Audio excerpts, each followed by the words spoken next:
Hi, in this video I will show you how to add Siri voice on the TikTok, which is basically known as text to speech on the TikTok. So how you can do it, the process is pretty simple. So first of all, you have to open your TikTok mobile application, and once you will here, now you have to click on the plus icon on the menu.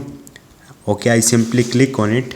Okay, once you will do it, now you can simply record any video. Okay, I record this video. Now you have to click on the tick icon on the right side. Once you will do it, now you will see video is here. Now you have to click on the text from here and write any text you want to listen in the Siri voice. So hi, this is Siri voice tutorial.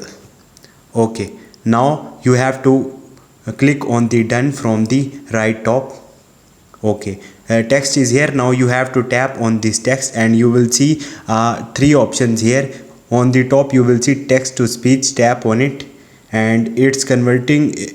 Basically this is converting your text into the Siri voice, and once you will do it, you can listen this text into the Siri voice. You can simply post it by clicking on the next. So this is the procedure to do this. Hope this video will helpful for you. See you next time. Thank you.